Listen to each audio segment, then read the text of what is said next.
Welcome to Rock That Relationship, a podcast about all things relationship with Corey and Tracy. Now let's get real and start creating relationships that rock.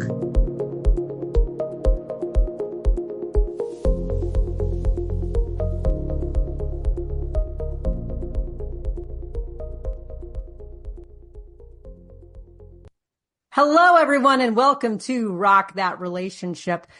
We're really excited to be doing yet another episode in our Thriving in Relationships series. This is such a great, empowering and exciting season for us to talk about all the things to make relationships thrive. And today we have on Tucker Miller, who is the executive coach and the owner and founder of Onward Leadership, and also a speaker and author of the book, The First 4 Words. So Tucker, thanks so much for being here today. Thank you very much for inviting me to be here. I'm excited to talk with both of you.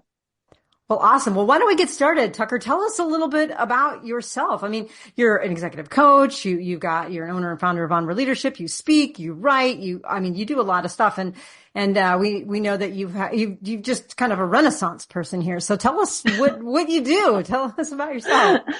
I'm either a Renaissance person or it took me a really long time to figure out what would work by looking at all the things that didn't work. I once told my husband, who is 6'4", and he was leaving his shoes around the living room. And I said, these shoes are so big, they're just so big.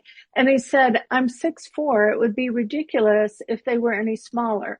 And that's what I'm going to say about my Renaissance status here in business for 35 years. At some point, it'd be sort of weird if I didn't have a lot of experience under my belt. And so I basically have built a career out of saying yes to a lot of new opportunities, looking for the right mixture of meaning and contribution. And I finally found it, but it meant I had to found my own company. I had to start my own company to do it. And it's been a lot of fun. Well, that's amazing. I love your idea of saying yes to everything, or so many things along the way. That's sort of the way that I like to live too, is you never know what opportunities are going to come. I always say yes to the meeting, but don't always say yes to the project. That is perfect. It reminds me, so now I told my story about my husband, but I have one about my mother. She got hearing aids late in life, and someone said to her, why did you get hearing aids? You don't need hearing aids. And she said, I've been saying yes to so many things I should have been saying no to. I just wasn't listening. I didn't hear it. So, same vein, you have to be careful about what you say yes to. Well, it sounds like you've said yes to a lot of great things. Well, and a whole bunch of no's along the way as well. So, we were talking briefly before the podcast started that, I did start out as a practicing lawyer, and I was in a corporate legal position and practicing law. So I said yes to that. And then said no. It was just constantly refining. So every yes requires a no on the other side.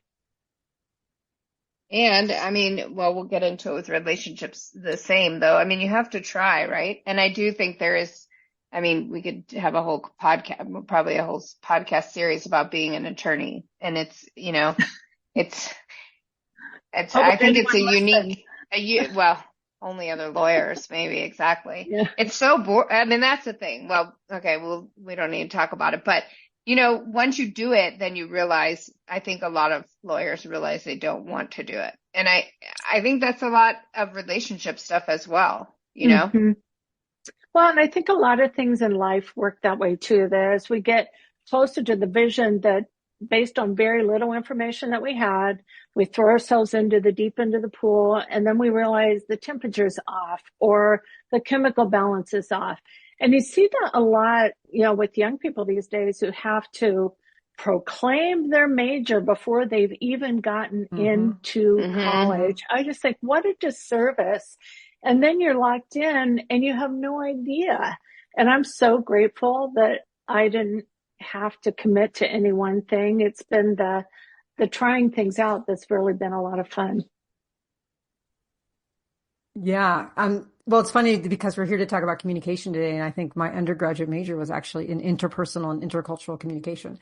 And I remember, hearing like, what are you going to be able to do with that? Because it wasn't a sort of like a pipeline to a profession. And I thought, I don't know, maybe talk to people, listen to people, maybe interact effectively with people in whatever job I have. And it was so funny because my daughter is sort of looking at colleges right now, and I've been telling her that the value of a social science degree, it's so universal. You can learn about people, you learn about interactions, and then you give yourself some time to breathe and go into a variety of professions. I said, unless you know for sure you want to be an engineer, an architect, or something very technical, there is something really valuable about learning these communication skills early on. So I spent 4 years doing things like sitting out in front of our student union, just watching people and writing down what I saw and then turning it in for class credit. And I thought, does this seem useful? Yeah, actually, it's been really useful. And so it's fun that we get to talk about communication because it's so critical to a thriving relationship. And,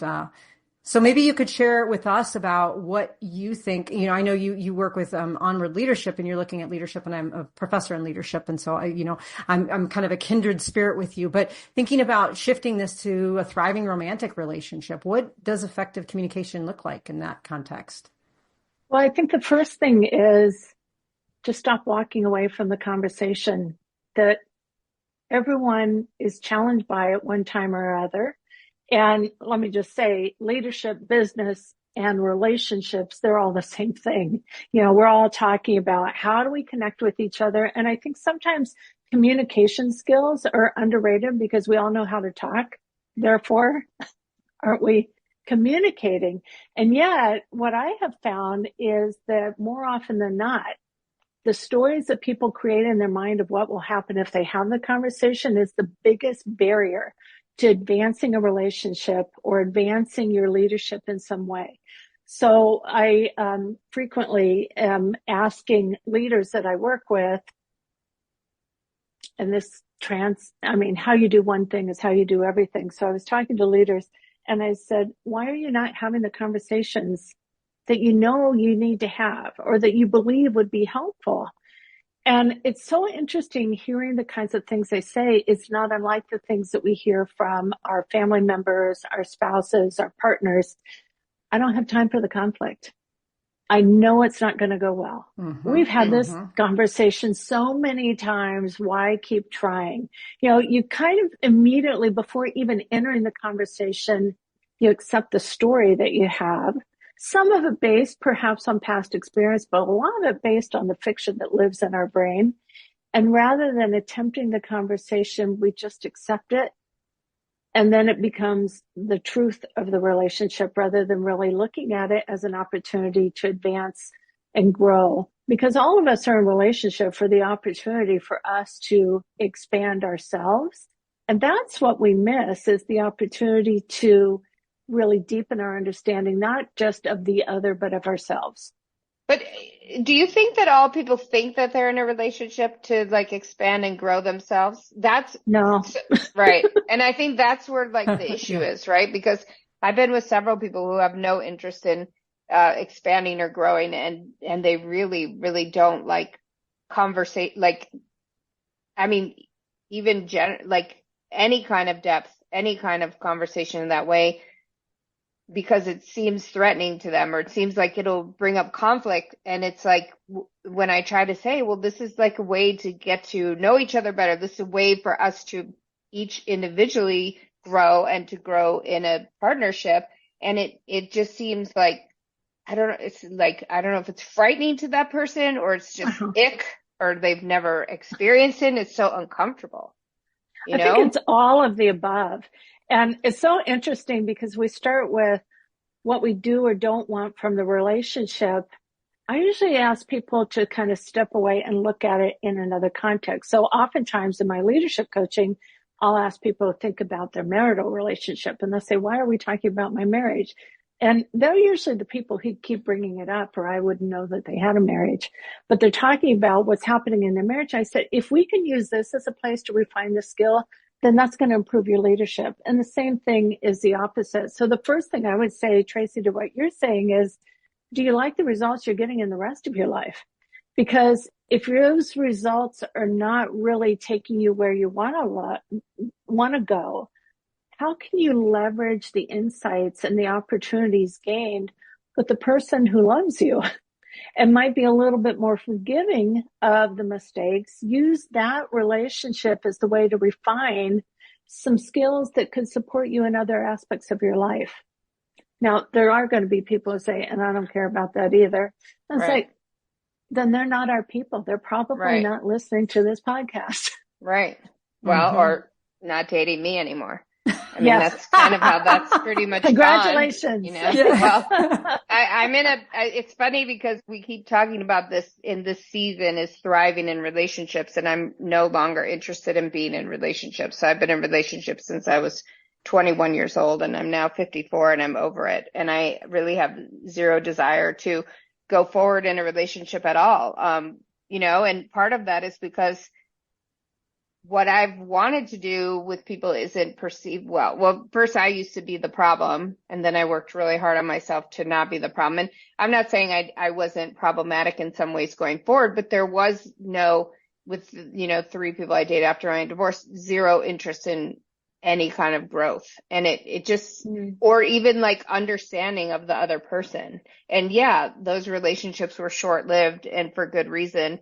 And it's unfortunate, you know, but knowing where I am now, like I'd rather be where I am than in something that is for me too shallow, or, you know, it does feel stunted. And, you know, with certain people I've said, like, look, if you would deal with these things or whatever, your life would get better. And they'd say, no, I'll just be in the fetal position. You know, I won't be able to function. I won't do this. And I said, yeah, for a short time. Right. And that's what I would think about being in a partnership is that you can both help each other to move through that stuff. But I do think it's really frightening for a lot of people and off-putting, you know?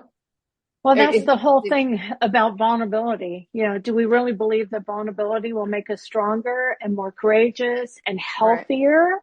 Or do we believe that sheltering ourselves in place is the best way to go? And it's really a fundamental mindset that you're talking about. And I think if the only 2 choices were, I'm going to stay stunted or have no relationship, I'd be totally 100% where you are, Tracy. But if you have also the mindset that there's someone out there that really wants to grow as much as I do, and I trust that person enough to go the distance and they trust me, that might be a third choice that could be more interesting than the one that currently fits. Yeah, I mean, I'm not even contemplating that at this point. And you know, and I don't even care. That's the thing. It's like, I'm so happy. But I was going to say right before you said that, it's a thing of vulnerability, right? People feel that if they expose themselves to another person, you know, they're too vulnerable. And I do think that comes from a lot of trauma history, you know, and the fact that the vast majority of people don't know how to be in a relationship because of the modeling they received. And I just bought the book Rich Dad Poor Dad because I decided like, okay, now I'm going to focus on myself. And for once in my life, I'm going to focus on money, right? Instead of, I've always been, I don't care. And I just do whatever I want with my life. And now I'm like getting serious at this advanced age. But one of the things in the book was said, like, there's been no financial education whatsoever, right, in school. And there's no relationship education anywhere. And it's really like these 2 fundamental things to our lives. Right. And very little communication education unless you choose it as your major. Exactly. Yeah. Well, and, you know, and as we're talking about this idea of like vulnerability holding us back from, you know, holding people back from sharing, you know, their thoughts, their feelings and growing. There's also, I know this notion of if I say it out loud to someone else, I'm admitting that what I'm experiencing is true. So it's almost like the verbal, you know, you're verbally consenting to your feelings by saying them to someone else. If I just push them down and I don't admit them to anyone, then they aren't real. I don't have to contend with them. And so I think about that as a safe place, right? Like it doesn't really make something go away just because you close your eyes. It's safe, but it's invalidating. So then we kind of wonder, why am I eating so much and drinking so much and stressing so much? And why am I acting out and kicking the dog? And it's like, well, maybe there's something else going on.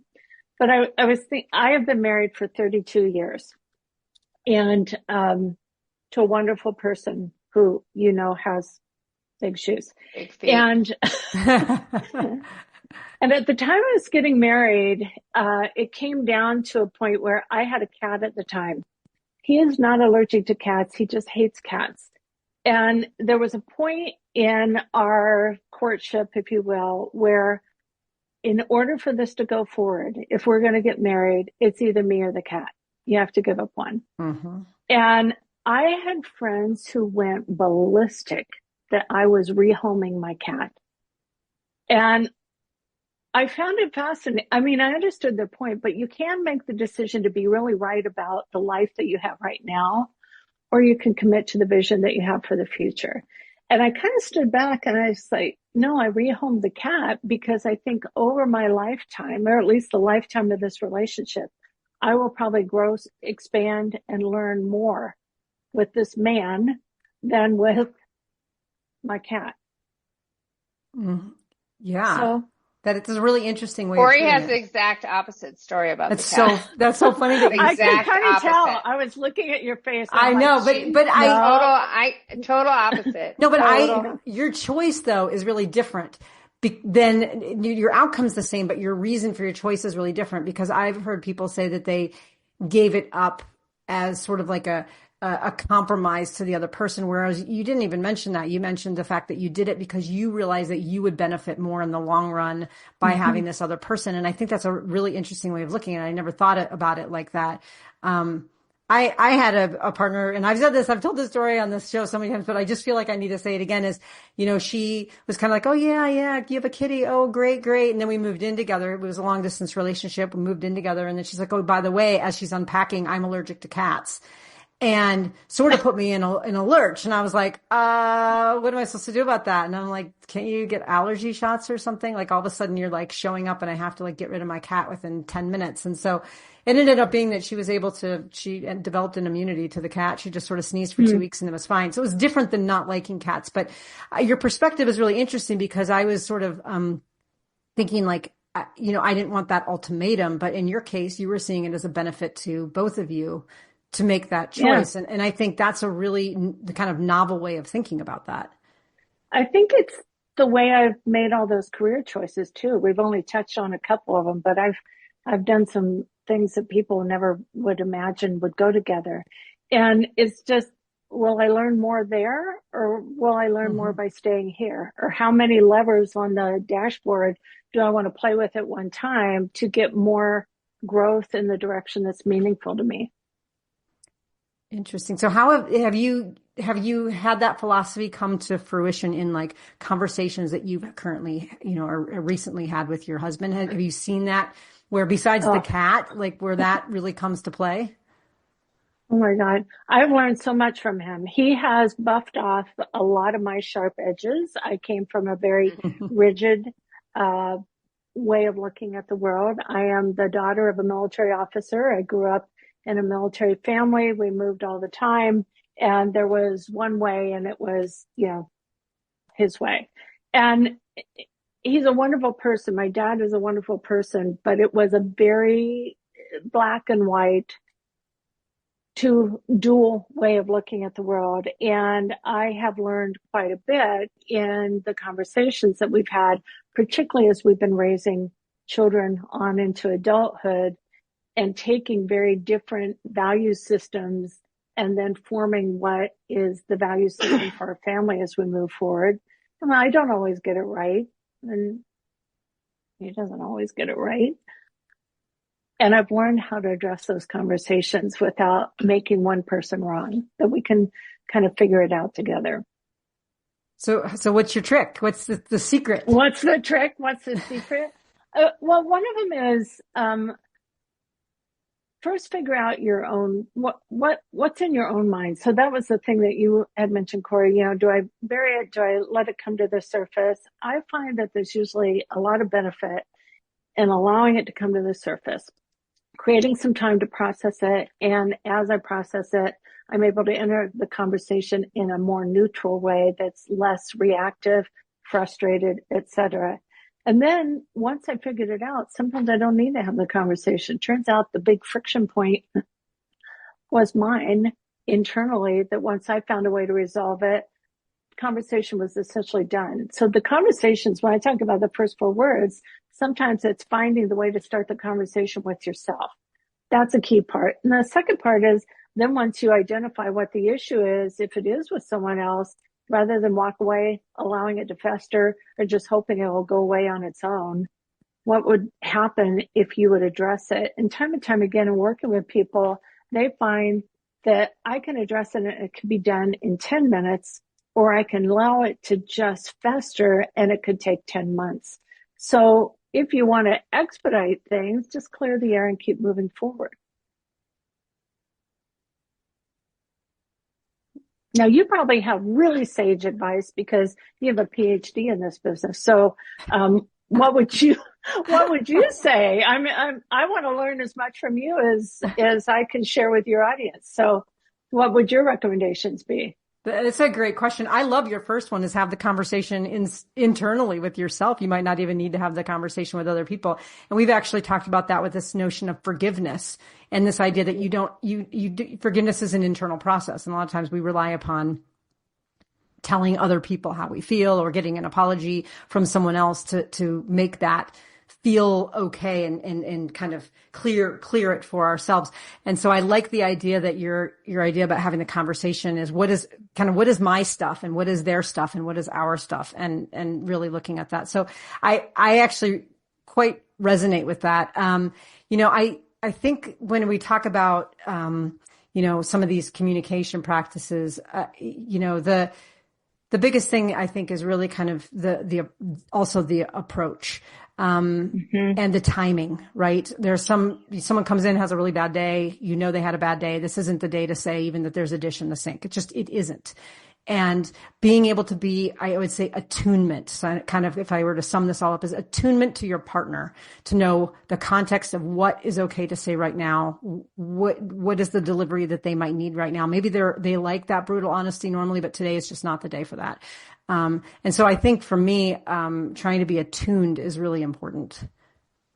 Yeah, that's one thing, that being married for so long to one person, I have probably several advanced degrees in his facial expressions. And there you go. I don't say that frivolously, because I think we oftentimes make a lot of assumptions about people's facial expressions that are inaccurate, but I'm really good with the nuance on his. And one of the things I have found is you can't rely on the words that people say about their readiness for feedback or the conversation. How are you doing? Fine. I can see, not fine. Yep. And I think your point about finding the right time and place is really critical. And the more time you can give it, the softer your approach often is, because the goal is to diffuse the energy, not to ignite defensiveness and resistance. And so that's key. One of the other things that you said that struck a thought for me too is the older I get, the less concerned I am about the apology, because the apology doesn't take me very far. Yeah. And I've learned in my own experience, it doesn't take the person I give it to very far. And then, we have all the questions about the circumstances under which it was given.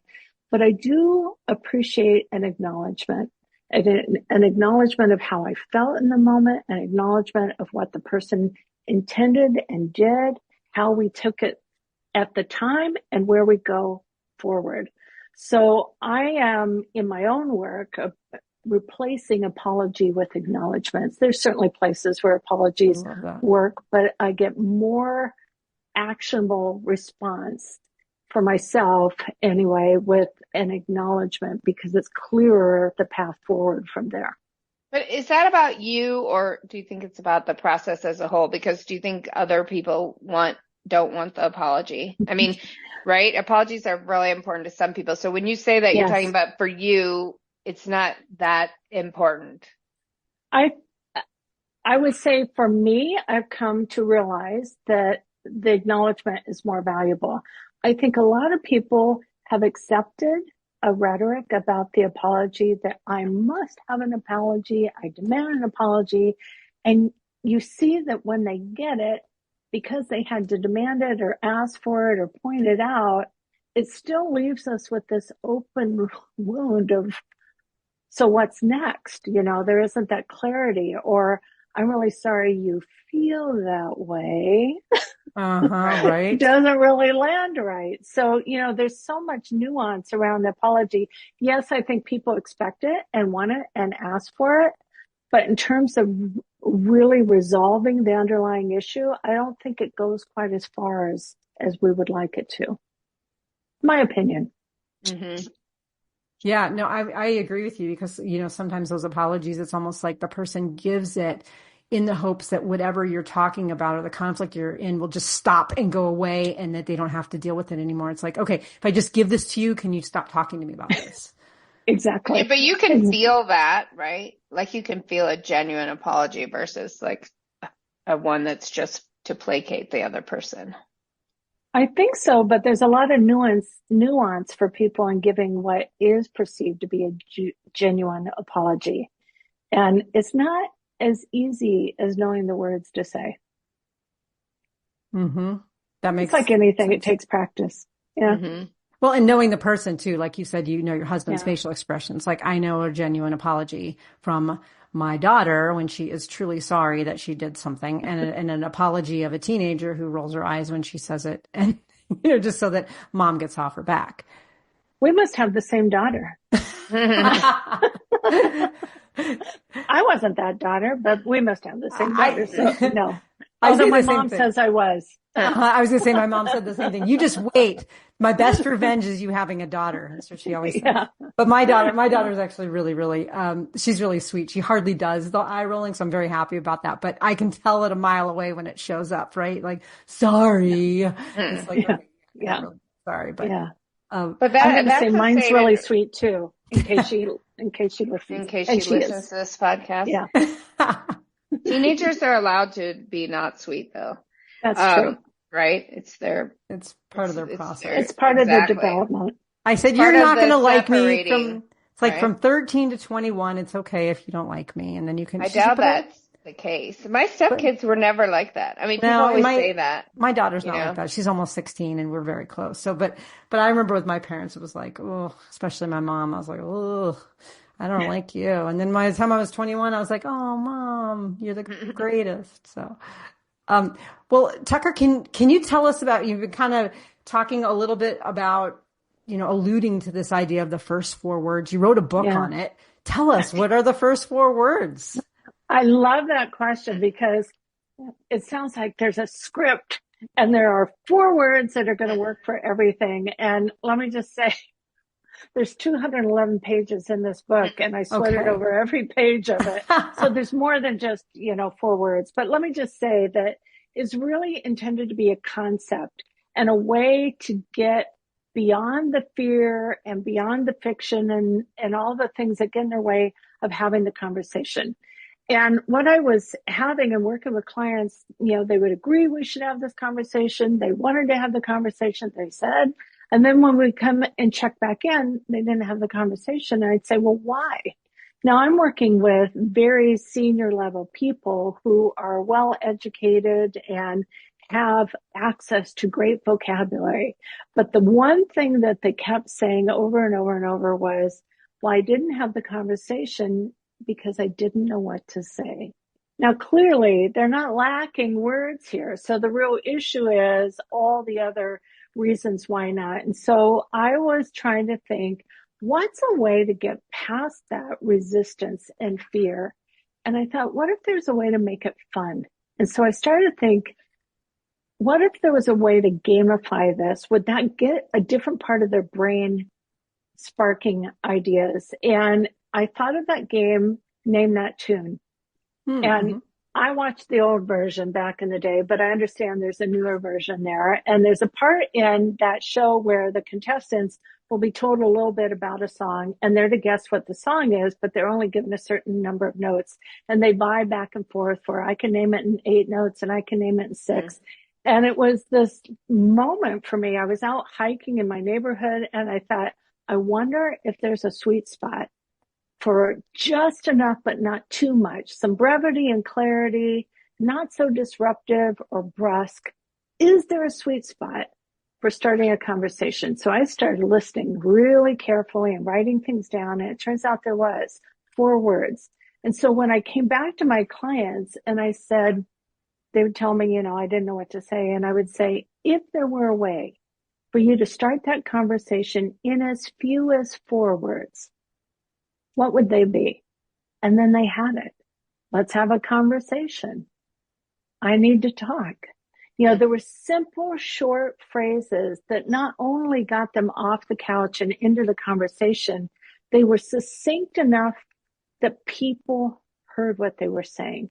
Because the other thing that happens when people get really nervous about starting a conversation, there's usually so much preamble, so much, I was just thinking, and you might have said this already, and I don't know if you're, and then here's my idea, and they've already lost everybody's attention. So particularly in business, but this works in relationships too, you want to get your point out while people are still attending, and everybody's attention span has gotten so short. You work with students, so you see this all the time.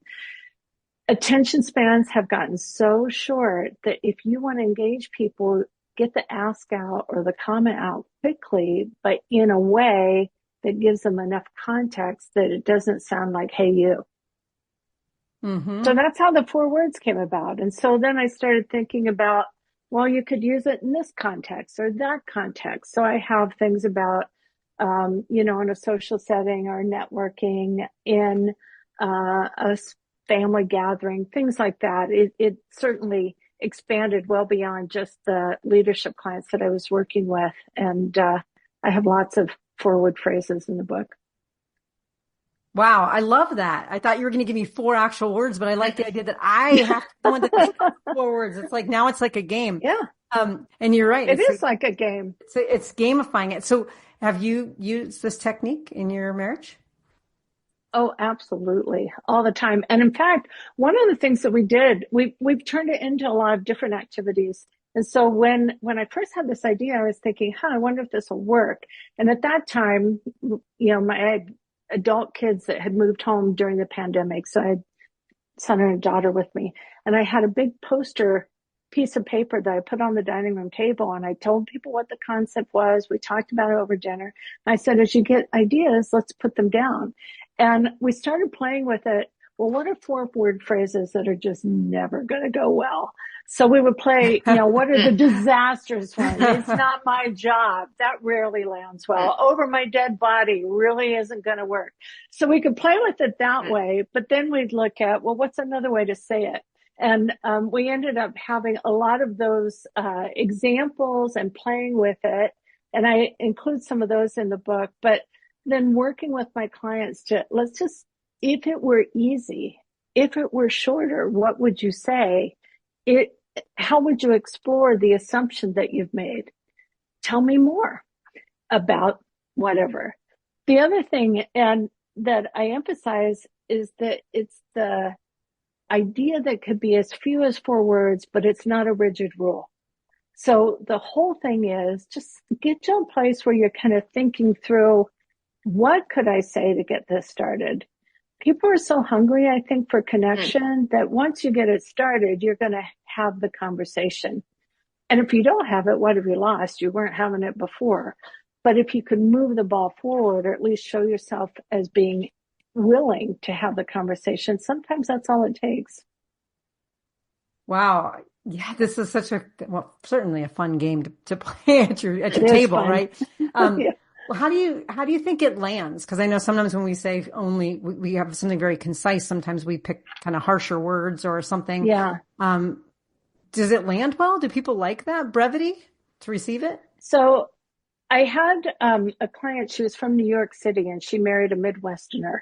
So fill in with whatever stereotypes you have or assumptions you have about those dynamics. But I lived that life. I'm a Midwesterner. I married somebody from the East Coast. Not great.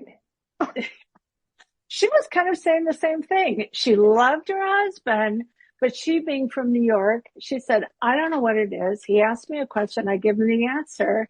And then we have to spend all this time explaining, and he's asking me more questions, but I've given the answer.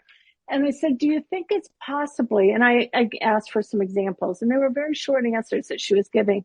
I said, do you think it's possible that he just doesn't have enough context from you in what you're saying, that he knows that you've really had the connection? And she said, well, yeah, but I don't want to commit to too much. I'm still a New Yorker. I said, fine. Let's see what happens when you try using 4 words in response to what you think 1 or 2 would work. And she came back and she said, it made all the difference. I gave it a few more words. I added a please or a thank you. And he felt validated and heard, and we just moved past it. But it was actually becoming a friction point because she's like, why isn't he listening to me? She was building up a bigger story about it. And when she added just 2 more words, and she said, I just found myself talking to him and counting on my fingers. I said, a lot of people do that. They'll find themselves starting to go 1, 2, 3, 4 words, they'll figure it out. And she said, when I gave them a little bit more, it helped. I had another person who said, I just don't understand this concept. It seems too simple. And, which was my goal. Let's make it as simple as possible so you don't have any reason why not. But he says, I just don't see how this would work. Can you give me an example? And I said, how about this? Let's have a conversation. And he just looked at me and he sat back in his chair and he thought about it. He says, that's exactly what I need to be saying to people. That would work. Mm-hmm. I mean, 4 words. Love it. It was so simple. So I guess that would be the challenge. If it seems too simple to be true, try it anyway. And I always say, I don't care if people, start off trying it because they don't think it's going to work or they want to prove me wrong. If I've gotten them off the couch and in the conversation, job done. Well, isn't it that people want to, right? People and people want to just see effort, right? Yeah. Like that somebody else is making an effort, whether they're good at it or not. It's another story, but Yeah. Instead of allowing something to fester, what if we could heal it right now, heal and solve it?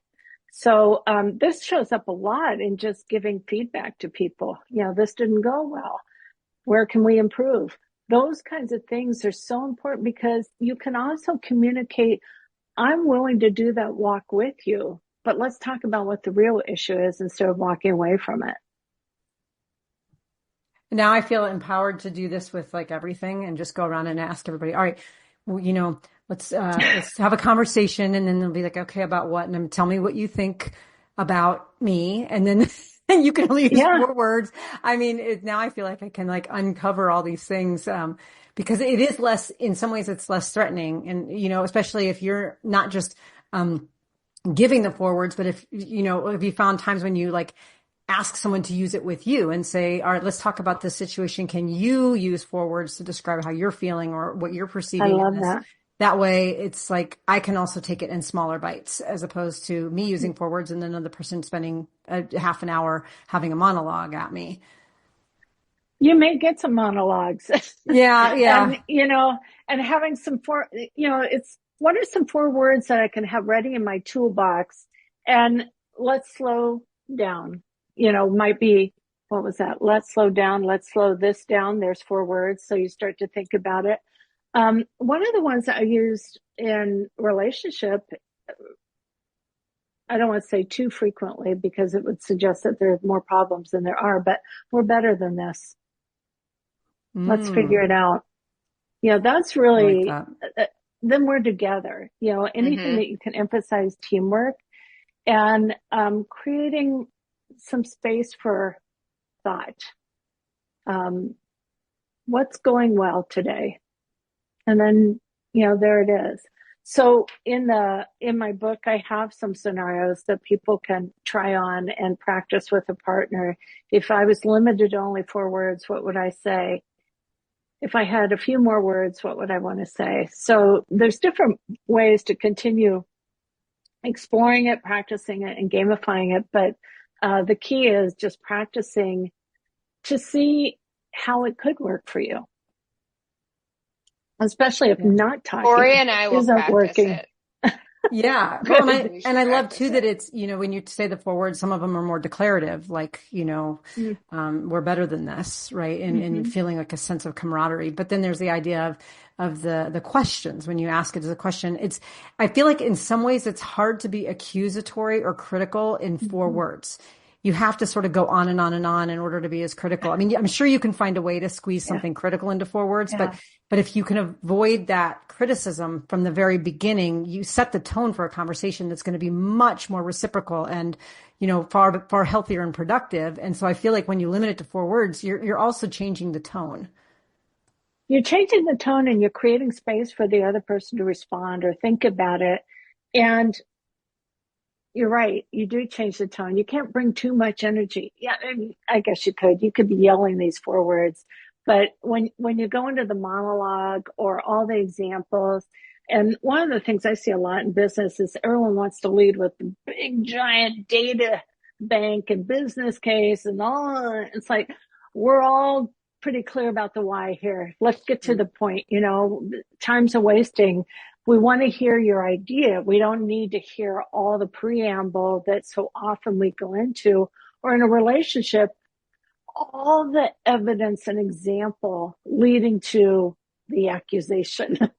We don't need that. It's interesting that I do family law now, and I actually do quite a few agreements where, to avoid hearings and whatnot. And so I'm dealing with people who are already separated and or divorced, and they're either having a custody battle or whatever, and their dynamics just continue and do not change from their relationship. And so part of my goal is to change that, is to avoid hearing, avoid, costly court hearings, and to actually get them to understand, and I can only work with my client, but sometimes if the other party isn't, represented, I can speak to that person as well. And that the goal here is to come to some kind of understanding. I just wrote to a client and said, and this is actually a deaf client who was messaging me with multiple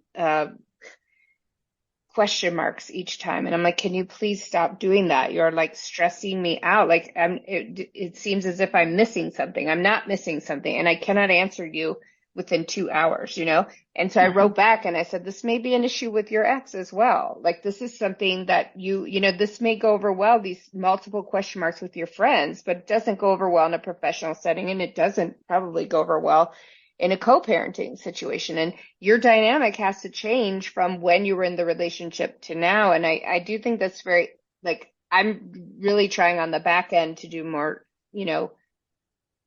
resolution stuff and healing work with the clients so that they don't end up back in the same place. But, they don't try the stuff during their relationship, which then leads to, the breakdown. And if you do have the ties of a child or something, you see that so often these dynamics just really don't change. And there doesn't seem to be a lot, I guess, people working on that to try and help that, and I say that as a person billing, for every 6 minutes of my time. And so I'm aware of how that sounds, but, I'm shorting myself a lot of times because it doesn't pay. I don't want out there in the world for these people to have these contentious hearings and to continue to not be able to communicate with each other. But, that's the thing, like you say, I see that constantly, all these emails or these, I have these meetings where all this is just coming at me about what that person did. And I'm like, okay, this is not the important part, what that person did, or that you have to make sure that they know what they did, or, and I do think that is really a lack of understanding that people have about other people. You don't need to, I love to talk and I do love to process, but I think a lot of what people think is processing is really trying to shove something down somebody else's throat. Yeah. This is what actually happened. And to be validated and all those things. It's not I think of employment as largely a relationship of its own. You come in, you're dating and courting during the onboarding process. And then there's a place where we're going to end that relationship or the company's ending it. And I always work with clients about how to create a good goodbye, because that good goodbye is your freedom to live well and better in the next version of whatever that looks like, whether it be an interpersonal relationship or an employment relationship. What's a good goodbye look like? Because people do get mired down. I see the same thing in my work as well. And it's painful. It's Well, painful and to see. it doesn't allow those people to move on, right? Right. And I think it's a way of communicating or being in the world. I used to be a police officer and I had to fire, I was a field training officer, so I had to let a woman go. And obviously, you know, number one, she's armed, so we had to make sure that she was disarmed and do this in a way that, like, it was she had to go. It just, the job she did not fit in the job, but not to like destroy her in the process or leave her with a terrible taste about policing, or, you know. And I think if people just could, and I worked for a law firm recently who fired me, and they fired many other people, and the way they did it is so hideous. I hate them. I mean, I really hate them. And I see them everywhere because they're on every bus and bus station, you know, their ads. And like, that's the thing. Like, you can really, people don't see those things as important for some reason. And these are like the most important things in our life. That's what I'm saying. Like, we're not taught these things growing up. We don't prioritize them, and nobody seems to care. Like, I don't know. I don't know that people think other people are expendable, but it's that, and I'm very opinionated. I do have to make my point clear, but it seems that it really does, in so many different arenas, come at the expense of the relationship. Yeah, and the freedom to move on. And thinking about like what is, you know, like the when Tracy talks about getting fired, the people who delivered that news to her probably haven't thought about it since, but Tracy holds on to that because of the delivery of that and the choice of those words were in some ways maybe intentional, or maybe they were reckless. And thinking about, I would go back to your 4 words and thinking about choosing wisely what those 4 words are, again, setting that tone, because you know, maybe you, like I said, it probably can't be totally critical because you can't laundry list someone in 4 words, but you know, trying to be very mindful about selecting words that are meaningful and that matter. That's the thing. If you're in a relationship, an intimate partner relationship, you have to think about the bigger picture, not just that issue, right? So when you are having these conversations, that, you know, the whole relationship matters, not just the issue that you're discussing. Exactly. Wow. Well, we have covered so much ground today. I mean, this has been really, really insightful. And Tracy, maybe you can work it out with your client and the other attorneys to have people basically say, what's the issue with your relationship in only 4 words, and then just move to to a settlement. You know, no, that's not going to happen that way. But I mean, can you think about it? If we had to deal with conflict in 4 words, we would be done with it like that. Yeah. But anyways, well, we know that you know, you're out there, Tucker, doing a lot of really great work, all this Renaissance work, as we were talking about. What kinds of things do you have on the horizon? Do you have any? I know you wrote this book. You do coaching and a lot of work with different groups of people. What kinds of things can our listeners maybe reach out to you for and learn more about you? Well, I'm on LinkedIn, and so I post regularly on LinkedIn. If they want to see some things there will be more. I am planning a webinar in 2025, probably a couple. So LinkedIn is a great way to stay in touch. I also, you know, have the book available at Barnes & Noble, Amazon, and other independent booksellers. So that's available, the first 4 words. And I think that's probably, and then my website. So Onward Leadership is my coaching website. You'll learn more about me there. And I also have a speaker website, and that's jtuckermiller.com. And you can learn a little bit more about my keynote speaking if that's something you're interested in. Awesome. This is great. Well, we'll make sure to include all of this in the show notes and get our listeners connected with your resources and connected with you. And great. Thank you. Well, thank you so much again for taking the time to be on here today. And what an interesting, insightful conversation. I love this concept. I'm going to go around and ask everybody to tell me something in 4 words. Just so I can... Be careful. Yeah, I know. You might give them a little more direction. Corey. I know. Yeah. Well, Tracy said we're going to use it at some point, and I'm like, oh, okay. And I'm nervous about that. Yeah. Well, depends on what day of the week you I know. talk about it. I know. I got to catch you on a good day. Attunement, right? Go back to attunement. Yeah. Anyways, Tucker, it has been an absolute pleasure. Thank you so much for being here. And to all of our listeners out there, until our next episode, go out there and rock those relationships. If you liked what you heard, check out our show notes for resources from today's episode. Make sure to follow us on Facebook and Instagram under Rock That Relationship, and go to our website at rockthatrelationship.com for updated episodes and more great information. Thanks for listening. Now go rock those relationships.